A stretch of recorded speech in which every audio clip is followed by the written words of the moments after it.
Good evening, it's Dr Audrey Tang here. Welcome to Mental Health Matters After Hours, because we know that mental health support needs to be available all through the day. This show goes out at 4 a.m. GMT, so good morning, good evening if you're tuning in then. It also goes out at 8 p.m. PT in American time. Today's show focuses on something called ASMR. Now, this is a relaxing sensation which you can get after hearing a trigger of noise, or it can be a visual trigger. It's something that's just coming into public awareness now, and that's why we thought it's so important to do a show about it. Our night shows are always going to cover topics and issues that broadly fit within the spectrum of mental health and well-being. Our morning show, which goes out at 8 a.m. PT and 4 p.m. GMT, is much more focused on workplace wellbeing, so we do hope you'll tune in then as well. But today, let's go back to ASMR. If you've heard about it, if you've heard of it, let's find out about it and head over to the main studio.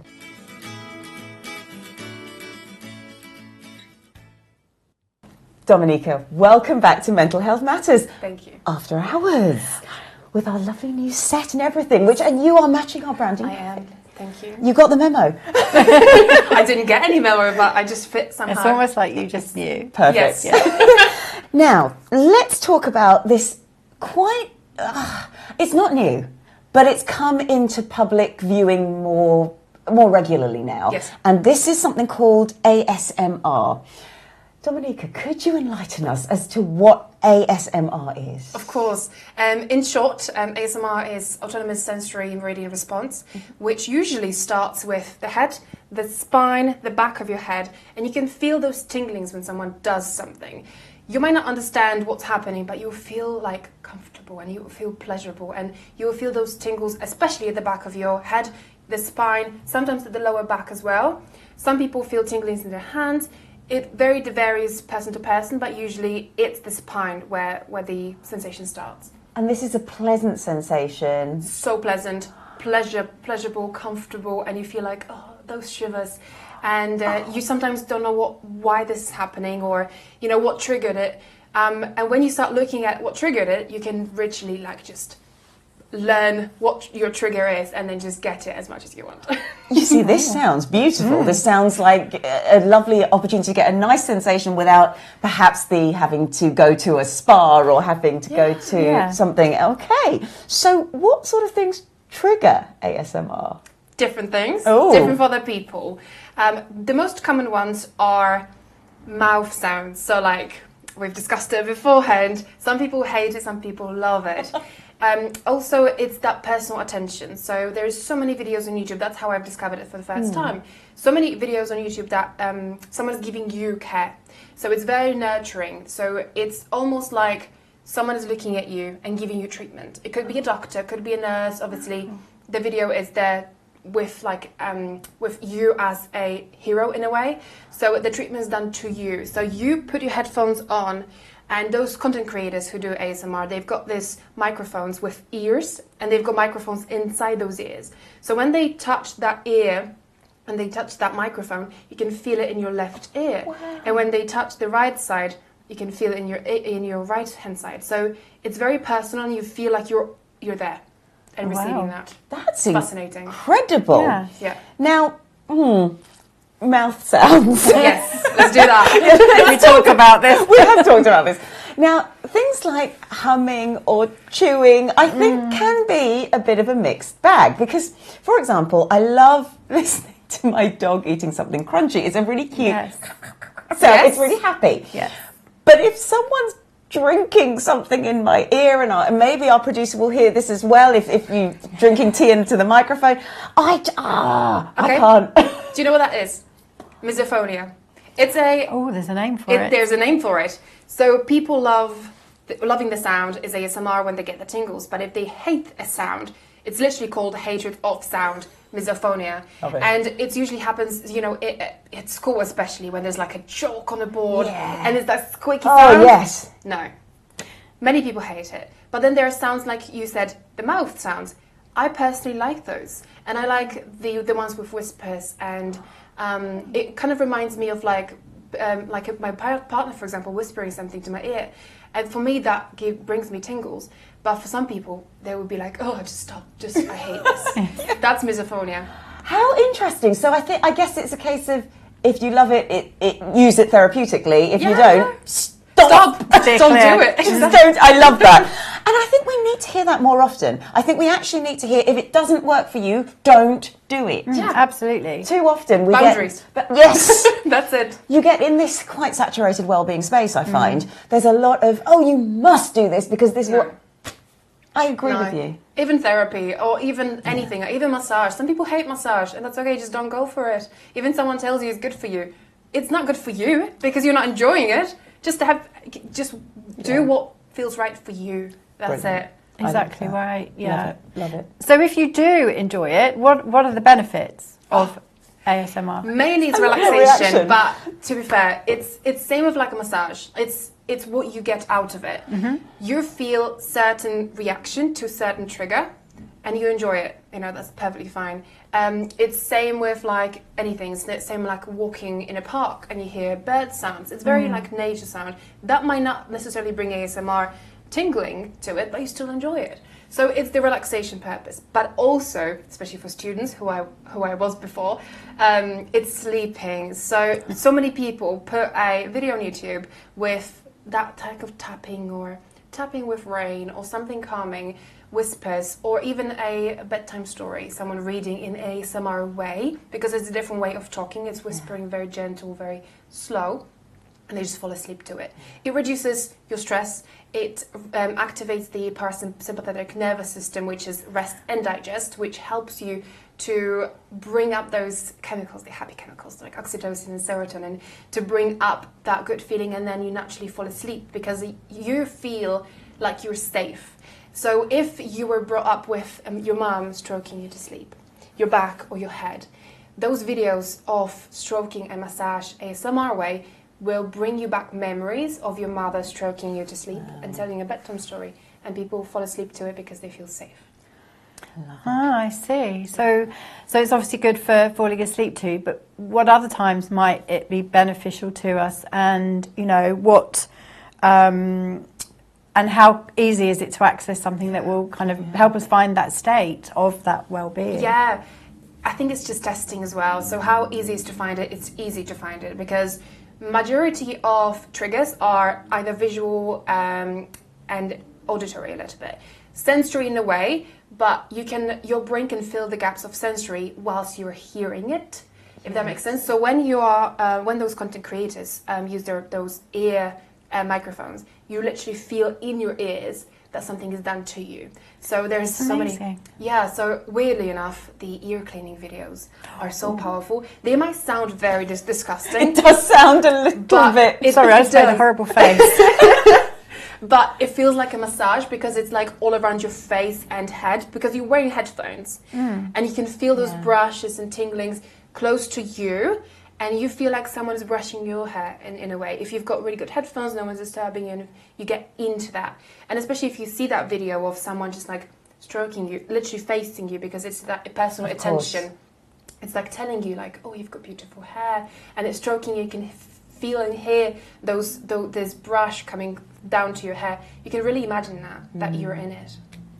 Wow. Is there anything you can do to give us a demonstration of how we might experience some of the well-being that you're describing? I brought some products that I can literally just show you a few, but there's so many more online. If you type ASMR triggers, or the most popular triggers, you can kind of have a sense of each one by one, be like, oh, I hate this, I like this, and then you just remember or type down what you like, and then just research what you like, and then just keep listening if you enjoy it.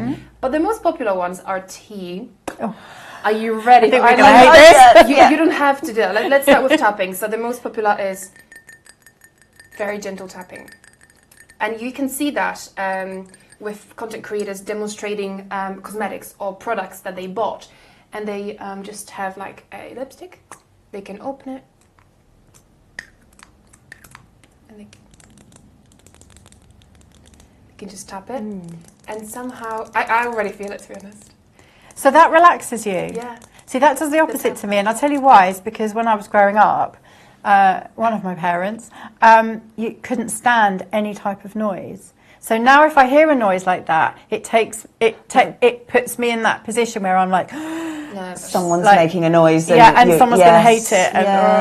So really it's funny, isn't it? So sounds like that do the opposite of what they probably do for most people. I'm probably the minority. Not necessarily, but I think just bringing that up, if you are interested in that response, Ronia Fraser was on talking about trauma-informed therapy. Oh, yes. So it's worth watching our special if you're finding that this triggers something almost a different like memory. a memory, especially if you've got that, if you're aware of why this happened, why you're behaving like that. Funny enough, about that as well, so many people find it difficult to like break something because of memory, or like throw a cup and then feel okay about it because someone might have had that reaction in your childhood. So it's really like crucial to like be aware of it as well. And if you won't try to change it, but it's beautiful, like you're aware of it. That's the most important. And it's not for me traumatic. It's just reminding me of like that kind of stress. But it's just interesting that you would find that tapping sound relaxing, and probably most people would. Or like brushing. Those content creators have obviously those two ears, so sometimes you can feel it in the right ear or the other one. But like gentle brush, or just whispers, like ASMR whispers. You might just like that. So it all depends on what you like. Either just sounds with brushing, or no sound, no voice with just sounds. It's interesting. Or like crinkling. Some people love it, some people hate it. Again, if you're watching it for like 3-5 minutes and you try to fall asleep, it's just quite relaxing sometimes. How do you find the crackling? The crackling is not so bad. Tapping is an interesting one. The way you did it, I did find it relaxing. What I don't like is that, because that feels impatient. And so it's the way, you're absolutely right, it's the way it's done. But again, I think that comes back to you find the ASMR video that works for you. It's a personalised, That's brilliant. Well, Dominika, you're staying with us, and we will be back just after this.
Welcome back to Mental Health Matters After Hours, and we have been talking today about ASMR. Now, there's a quote in Psychologist Today. They said, from an online questionnaire, and this is Barrett and Davis in 2015, so it has been going on a long time, men and women are using ASMR videos for relaxation, insomnia, exactly as you've said, stress, and they found the most frequently used ASMR triggers are whispering, the personal attention, so the ones where it really feels like it's about you, and I get that.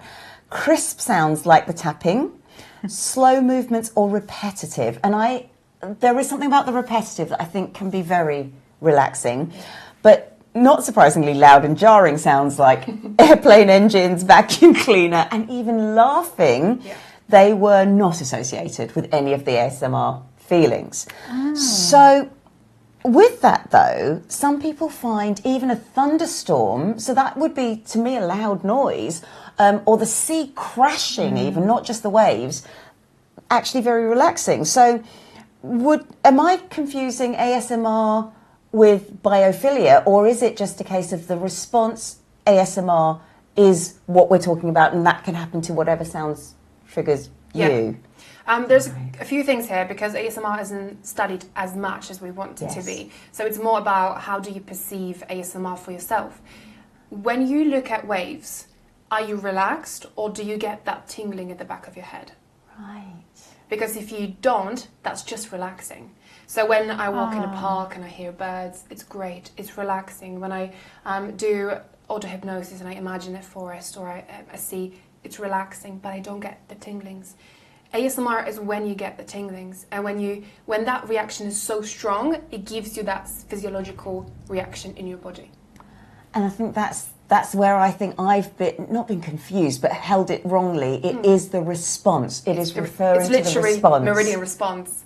Yes. Physiological response, yeah. Yes, that describes that sensation rather than something. An ASMR video is not necessarily.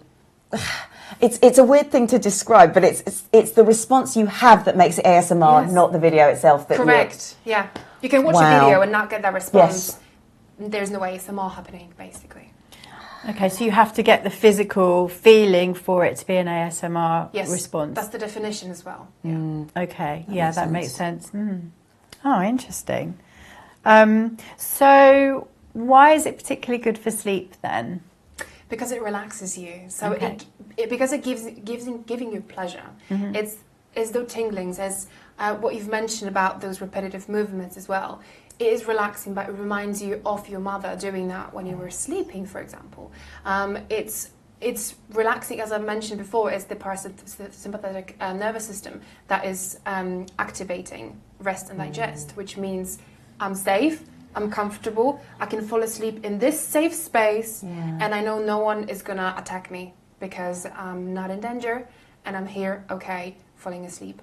To fall asleep, we need to feel safe. Otherwise, you're going to be awake, alert, what's happening, just looking out for danger. So you need to be in that parasympathetic state in order to fall asleep. So that will put you into that state. So what I've got now is 5 ASMR sounds or 5 ASMR triggers. And I want to know whether ASMR is being triggered in you. And this is something for our viewers as well to decide on, is it triggering an ASMR response? So this is the first one.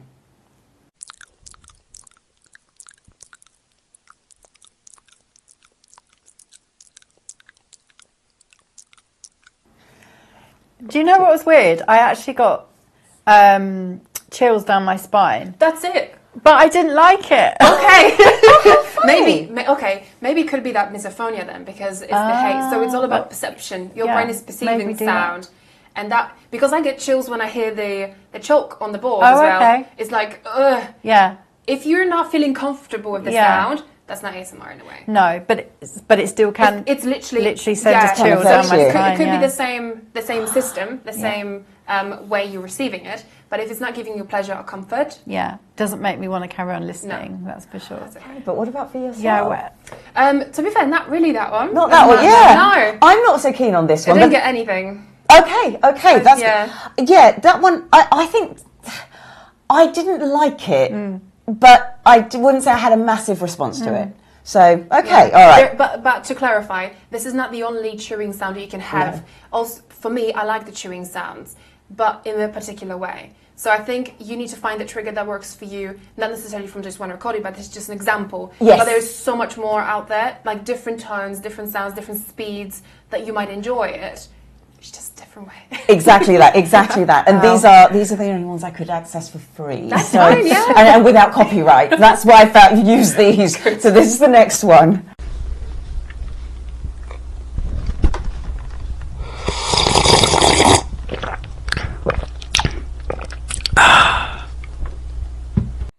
No.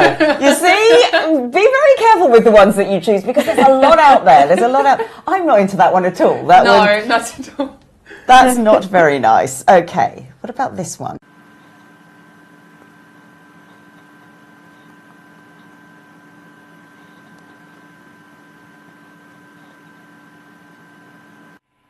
It's more like a white noise in a I was way. just literally going to say I like a white noise. Relaxing I like for me, that. but no tingles. No. Yeah. Okay. And it's okay. It's okay. Your reaction is exactly. absolutely whatever it needs to be.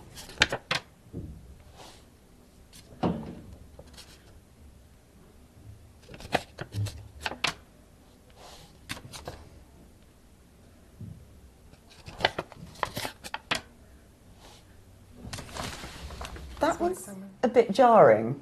Yeah, No. I think this actually gives a really good example of how a lot of people think they're doing ASMR sounds, but they're actually not. No, but also ASMR has the tendency to have repetitive sounds, so it's predictable. Yes. So you're not surprised. But this one, you were like, oh, what's going to happen next? Yes. I'm not sure if it's going to scare me or how loud the sound will be. And obviously the tapping is very the same. It's rhythmic. It's got structure. This one didn't have structure. Yes. Brilliant. Again, this is really good information because now we know what we're looking for as well. When it comes, you can type in ASMR and get all kinds of strange things. Yes. So this is the last one I've got. And again, I think this is probably going to be relaxing rather than ASMR, but we'll see.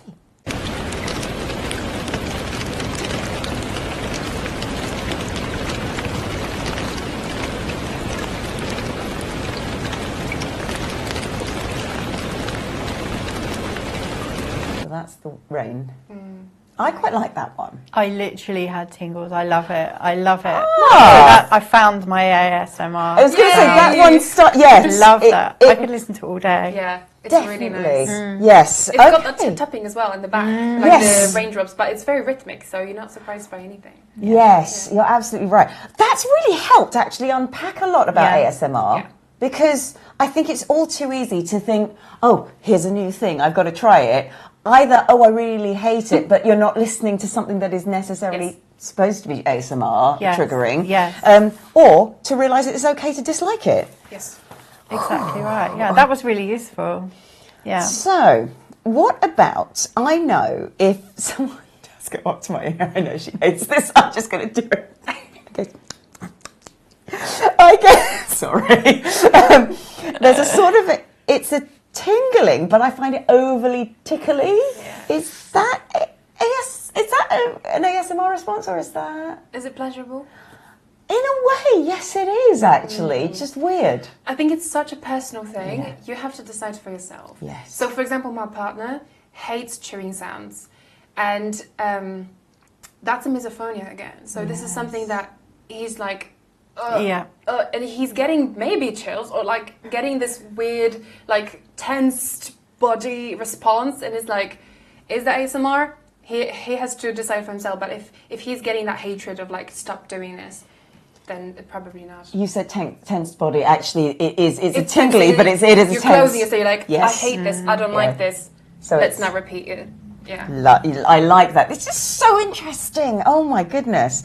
So that kind of does bring us to the next question about disliking it. Well, exactly. So what do you do if you can't find anything that you like? What similar methods might there be to kind of get the same response? So there's quite a few, but before I get to it, I just want to mention that all of those ones that you've just showed, they're very sensory. So if someone isn't activating it through senses, they can be also visual. So there's different styles of responding or getting that trigger from different things. So for example, for me, it's a weird one, but I love someone folding clothes and doing it very nicely, and again that soothing sound and that sense kind of, it has to be in front of me as well. It doesn't work on a video.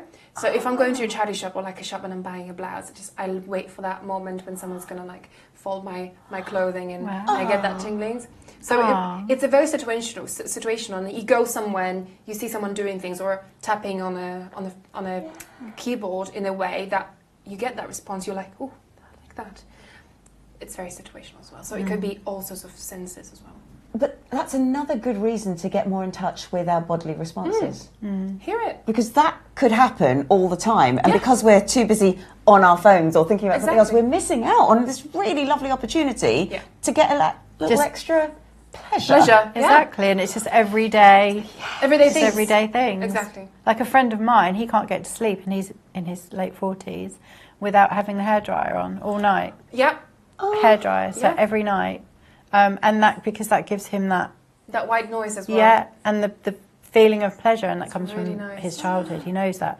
But that comfort and safety. Yeah. He's a very understanding wife. Yes. But that is. But you can also play that on Spotify. Sometimes I play like jet or like a plain white noise sound. Or a brown. I've discovered brown noise as well. It's so much better than white one. White noise is quite harsh and like, I found it really harsh, but brown noise is soft. It's like milk chocolate. It's like soothing. So listen to a brown noise. It's going to change your life. Oh my goodness, that's another thing. Yeah, going to do that. So what might come under that? I think it's again that relaxation. It doesn't give me tingles, but it's that feeling of safety. And if you have some memories related to it, like the hairdryer, it's exactly the same way. Or it can block out the noises from the outside. It could be all sorts of things as well. Wow. So you came before and you showed us EFT tapping, which was wonderful. That's great. Yeah. Would you mind showing us another exercise relating to ASMR that will help us relax, please? Yeah. Or even if it doesn't relate to that, but another relaxing. Yeah. I'm not going to do ASMR style, but Okay. this exercise is the most powerful to relax, especially before sleep. And I do that with my clients before hypnotherapy session or a session when I sense that they might be a little bit more stressed and they need that really quick relaxation, body relaxation and mind relaxation at the same time. So what we're going to do is, I'm going to tell you what we're going to do first and then we're going to do it. This exercise is called progressive muscle relaxation. It's very quick.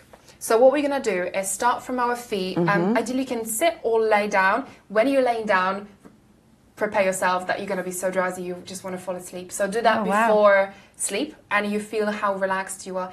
Military soldiers, when they're on the war, they do that muscle relaxation before they go to sleep because every single minute of their time is so important. They need to fall asleep really quickly and they do that to fall asleep quicker. Wow. Okay, so what we're going to do, I'm going to tell you in a sec. We're going to tense our bodies, the ones that I'm going to tell you, tense for 5 seconds and release. Okay. If you can't tense something, tense whatever you feel like you're tensing. Okay. So we're going to start with feet. Try to tense your feet really tightly. 3, 2, 1, and relax. And now your calves. Tense them. 3, 2, 1, relax.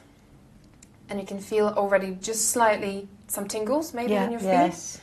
And now we're going to tense like knees, knees and thighs. Tense them. 5, 4, 3, 2, 1. And relax. And you might feel like you need to take a deeper breath. Yes. Or you can feel some tingles. That's totally okay, totally normal. If you want to do it longer, you totally can, but this is usually a quick one. Now your pelvis and your belly. 3, 2, 1. And relax. And now your chest and your back. 2, 1. And relax. And now your shoulders. 3, 2, 1. And relax. Okay? You can shake off if you want. Now your whole hands and your palms. 2, 1. And relax. That's it. And now your neck and your head. So in a way, try to tense your head. And relax. And now the weirdest one, your face. Try to like make it grim or tense your face. We store a lot of tension in our faces. 5, 4, 3, 2, 1. And relax.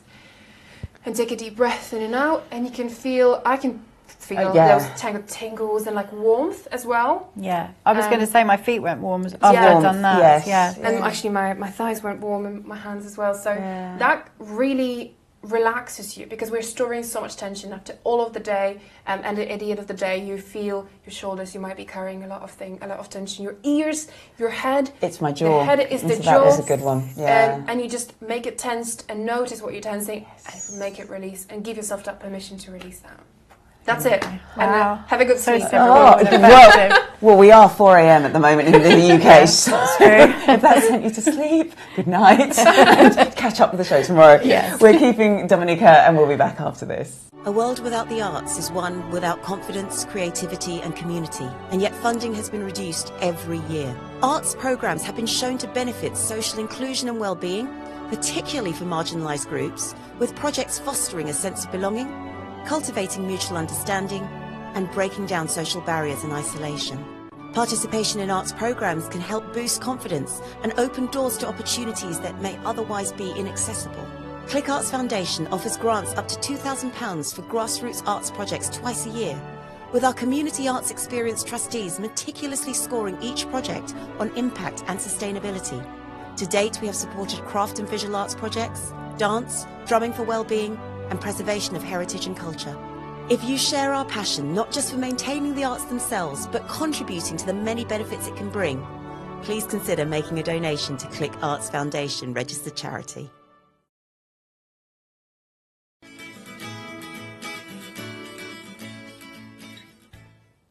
Welcome back to Mental Health Matters After Hours. If you haven't already been drifting off to sleep, because as I say, it is 4 a.m. in the UK, or the show goes out at 4 a.m. in the UK, we've been talking about relaxation, we've been talking about ASMR.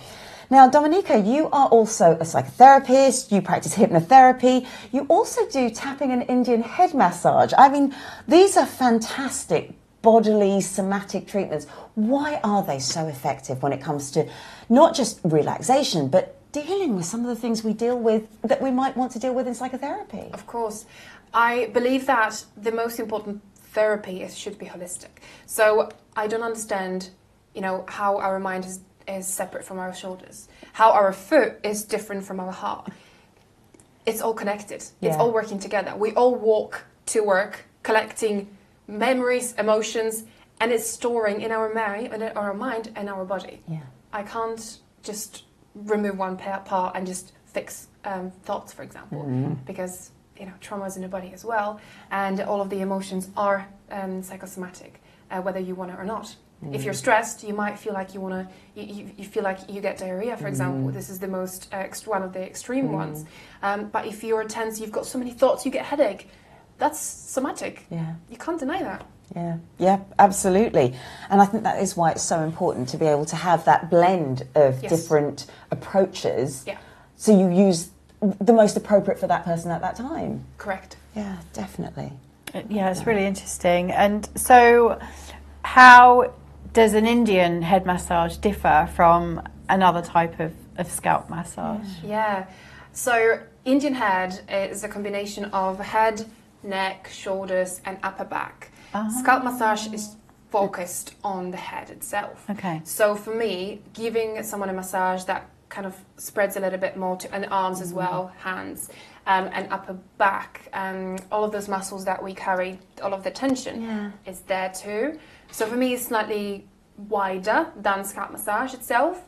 And usually if someone goes for like a full body massage, they might also get the full body massage, but not necessarily focus on the head. So for me, Indian is a really good combination of the massage of like upper body plus focus on the head. If someone loves those touches or giving those ASMR tingles, it's that beautiful combination of both.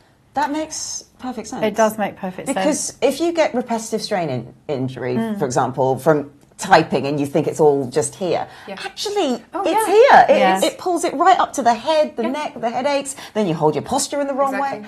That's so important to actually include more of the body where possible. The fact that psychology has seemed to separate it all out, it just seems crazy. And when practitioners are I'm only doing this little bit, it feels a bit, is that enough? No, that holistic part is totally forgotten. But with holistic, there are sometimes it's not suitable for everyone. And you've been brilliant at actually being very clear it's about the individual. Massage, chiropractic, anything that puts pressure on the body can sometimes exacerbate something which perhaps there was a previous condition or you need to have a different health screening. So, of course, we know it's so important for the practitioners to health screen, but are there some people who wouldn't benefit from massage or wouldn't benefit from chiropractic or wouldn't benefit from the more somatic approach? Yeah, the ones that hate it. Simply. If you don't like it, just don't do it. Love it. And many people are trying to convince people to go for massage or get that therapy or something. If someone doesn't want to be, don't convince them to go because they will not get anything out of it, especially therapy. We can't force anyone to go and receive that. When it comes to pre-existing conditions, we usually ask for those, especially allergies as well. Are you allergic to this type of oil? Are you okay with that? Pregnancy, for example. Some type of massage is okay. I wouldn't personally do a massage for a pregnancy because I'm not that qualified in that. Because it's a specialism. Exactly. Yeah. People with skin problems, so eczema, psoriasis, anything that would not be great with oils or putting just like having that repetitive movement on those wounds in a way.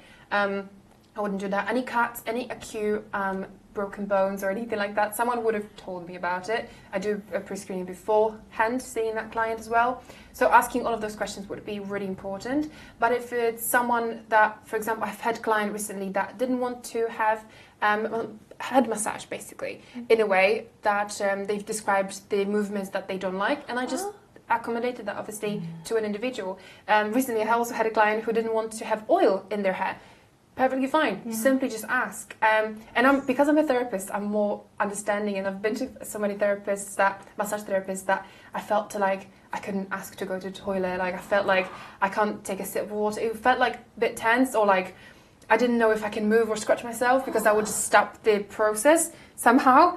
You know, in your head, you feel like you need to follow all of the rules. That's so true. Yeah. And now I'm like, just ask me. If you need to go to the toilet, we can stop. If you feel like it's too much, tell me. If the pressure's too much, tell me. If you don't like this movement, don't bear with it. You can just say, I don't like this, can we move on? I think that communication between a person who is receiving it, but also the one that is giving it, is so important. You pay for it, you might as well expect it, right? Exactly. This is absolutely key, because we always ask all of our experts, how do we tell? And of course, you can be on a list of registered therapists and all of those things, but in the session itself, if the therapist is not listening to you or isn't responsive, then we know there's a problem, because it is about communication. And I'm so glad you've highlighted that. That's just, we don't always realise this, I think. So, no, and also when we go to a therapist, no matter who they are, what they practice, that we're like, well, they're the experts. They, we'll just be quiet and we'll just carry on accepting what they're doing. No. But you put it so simply, and it's obvious. We're there for our benefit, so it has to be for our benefit. Exactly. So, it's great that you've highlighted that. Even stopping in the middle. If you came for, I've done that before myself as a client. I went for something, I didn't really like it, but I felt like, I've paid for it already. She's already doing it, I might as well just stay. But if you want to stop, just stop. And now I'm having boundaries now. Yes. So I'm like, if I want to stop in the middle, I'll stop in the middle. Don't suffer because you've already paid for it, or you're not liking something that they're doing. Yeah. What's the point, right? Yeah. Makes a whole lot of sense. Absolutely. Thank you. Yeah, absolutely. So I'm quite a visual person, so I learn everything visually and remember everything visually as well. So if you, what might be good for that, because ASMR is obviously auditory, and then we've got the massage, which is tactile, and aromatherapist, the sort of the smell and the tactile nature of it as well. What might be good for somebody who would like to be more visually stimulated, if you like? I think I've mentioned that before about situational ones. Yes. I'm visual as well. When I went to the shop, I've noticed someone folded the clothes. So it's that visual one. But also there's so many videos on YouTube that you get that visual by someone caring for you. So that attention video. So like if you go onto like YouTube videos with like hairdressing or face massage or and you see that person just like doing something to you and like having the brushes in front of you in a way that can trigger it as well. It's all about testing it. So you would not know until you experience it, see it, went to a few places and actually listen to your body, as you said. Just be tuned into your body and kind of get to know your body and how it responds, because you might not be aware of what their sensations are yet. So it's so new to you. You might not know what to expect. I think this is so new in that aromatherapy we've heard of. We've heard of massage. We've heard of all of those things. But to even have a visual, that is very new to me. And it reminds me to get back in touch with being more observant and watching life. That's a really good point. Oh my goodness, that's important. You really have been very enlightening this evening, so thank you so much. As a practitioner, what do you look for in a practitioner? Where should I start? For me, the most important ones are the qualifications and insurance. So it's the boring things. Because I want to be taken care of. I want to be taken care of good. Of course, I look at reviews as well, but for me, I usually sometimes ask or like look on their website what they finished, what kind of school, or whether they've got insurance, so I feel safe that I'm taken care of in that sense. But it's the connection that I have with them. Are they light-hearted? Are they stiff? Are they comfortable with me stopping the session, for example? Or Because usually I look for free consultation as well. If I'm going for like a therapy session, like I offer free consultation for the client to get to know me a little bit before committing. Yes, I do as well. Because I would like to get to know them first before paying them money. And it's usually even through text or phone, however, but then I can get a feel of their communication with me, kind of the way they work. Are they holistic? You know, do they know what they're talking about? For me, that's important. And that connection between the client as well. Trust, really important for me. I need to trust them in order to put myself in their hands. Yes. Depends what that is, but usually I need to trust them. Oh, that's so huge. And you make the right point by describing it as, I want to be taken care of. And that is exactly what therapy is. Exactly. That's correct. Yeah, that's why we seek it out. Yeah. So you make a really good point about having a free consultation so you can kind of get the feel for it. But if somebody is going to try something new, are there any specific questions that they could ask before they even get to that point? Yes, ask themselves. Or ask the practitioner. I suppose both. So usually I would start with myself. First of all, what do I need? What do I want to achieve? So you don't know what you're looking for before you actually settle. Do I need to reduce stress? Do I need to organize my life? Do I need to declutter my life to feel better about it? You know, what kind of practitioner am I looking for? Am I looking for someone for mental health? Am I looking to release my physical, like somatic, or like through massage? It could be all sorts of things. So first of all, ask yourself, what do I need? How much money I can spend? What's my budget? And do I want someone local? Do I want someone online? Really important question. Where do you look for, online or through like local advertisement? And then look out and set the intention of, I want someone to help me with this and that. This is my budget. This is where I want this person to be. I want to be seen in person. I want this to be done to me. And where do I find this person? And then you will find adverts, you will find people telling you about it. You might find those kind of situations coming into your like online, or like someone telling me, oh yeah, I've met this person, is that doing this thing? And I was like, oh yeah, I was looking for this person because I know what I'm looking for. That's what I would do. Perfect. And then there are one or two questions that you could ask when you found who you think might be good. Yes. To kind of determine if they're the right ones. So for me, it's when I tell them my problem, are they gonna solve my problem?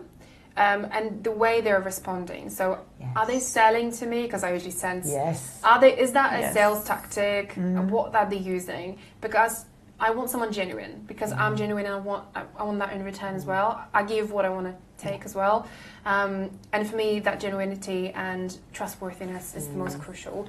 I would ask about obviously the budget. So everything comes with the price. I would ask whether it's within my budget, whether I want to waste your time or just understand the pricing, and I want to understand how they work. So I usually have a contract that I send out to a client with all information about before the session, during the session, after the session, what might happen, what you might feel after, during, what to do if you feel those things. Because many people, if they try something new, they don't know what's going to happen. And that fear might stop them from actually signing up for something.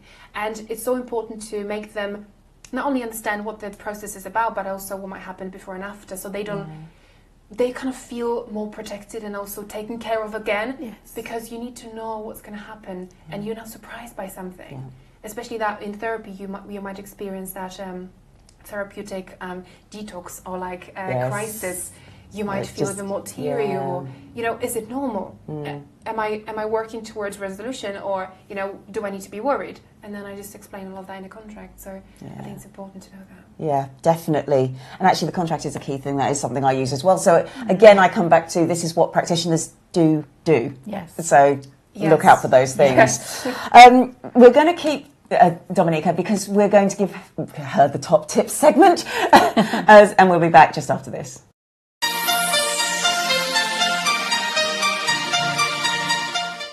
In today's Test the Trend segment, I'm going to talk about gratitude. And Richard Wiseman wrote a book about luck. And he asked the question, can we make ourselves luckier? And the answer is, well, some people have a fixed idea of, I'm a lucky person, other people, I'm an unlucky person. But what he asked people to do was he asked them to say the affirmation, I'm a lucky person and today is going to be another lucky day. And even the people who thought they were unlucky after saying that affirmation constantly, were able to notice more times when a lucky thing happened. And that is the power of affirmations. It primes our mind to think in a certain way. And so today's trend is about gratitude and how using gratitude affirmations can be helpful in our day.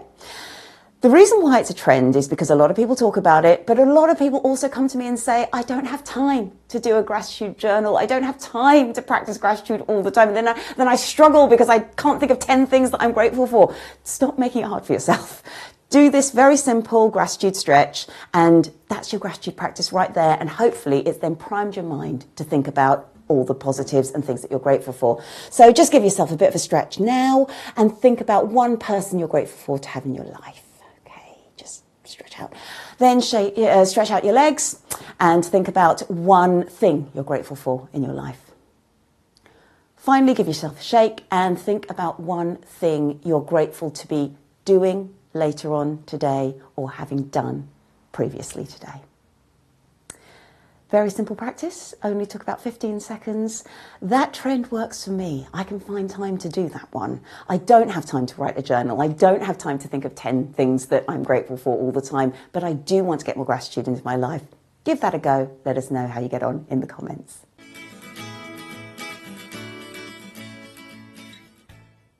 Welcome back to the last part of the show.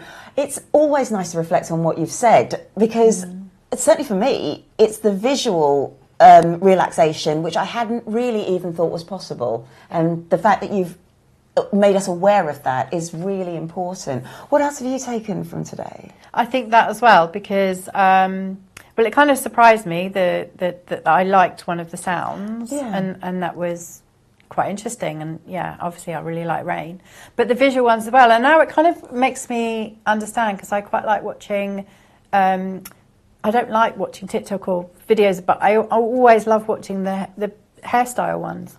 And I've always wondered why I would sit there for half an hour watching different people I don't know doing different hairstyles. And maybe that's why. Maybe it's notice your body, how your body responds. I will next time, because obviously I haven't really taken any notice. But so it is interesting the way that different people respond to different senses. And that's the other thing for me, is the bodily responses, to be more aware of what we're feeling, and we just need to go through life a bit more mindful. Yes, it helps us in general, overall, not just to know what relaxes us, but just it makes us more aware of living. And I think that's really important. Totally. But we're going to hand it over to you, Dominika, for your top tips of the best sort of wellbeing intervention for you. Thank you. My first tip is, in order to find what you're looking for, you need to set intention. For me, it's really important to set intention. What do I want to achieve? What do I need to address right now in order to improve my life? Whether it's mental health, house, organizing, work, anything like that. If you're looking for a practitioner, set intention. What do you want to achieve? What do you want to change? How much do you want to spend on it? Where do you want to find that practitioner? And set intention and just send it to universe in a way, to anywhere you want. But just be mindful about what you want to achieve. And the second thing would be, when you're looking for that practitioner, find someone that you resonate with. It's so important to find someone that is on your vibe in a way, that you vibe with, that you feel personally comfortable to open up. If it's a therapy, if it's a massage, if it's anything related to work or organization, it's really important that you find someone that you resonate with. The third one would be the intuition. So if you're drawn to something, it doesn't matter what that is, learn about it. See if you want to experience it. If it's hypnotherapy that you've never heard of, if it's EFT you've never heard of, if it's a massage or a type of massage that you've never heard of, but you're like drawn to it, try it. And sense how would that help you. And also you can research or have that free consultation with a therapist if they offer that. Read more about it, because there is a reason why your body's craving it. Same with food. If your intuition is telling you, I want more oranges, clearly you're lacking something, and your body's telling you that it's craving something in order to fill that void. So intuition, listen to your body and listen to more of that body responses, like we've talked about ASMR. When you get those tingles at the back of your head, simply just listen to your body and take time to listen to all of the messages that it's telling you. So important. All of that, so important. Thank you so much, Dominika. Where can we find you? Yes, so Instagram, relief.therapies. You can just DM me if you're interested in therapy, or simply chat. I'm more than happy to chat too. Amazing. Thank you. Thank you. Thank you so much, and thank you for tuning in, and good night.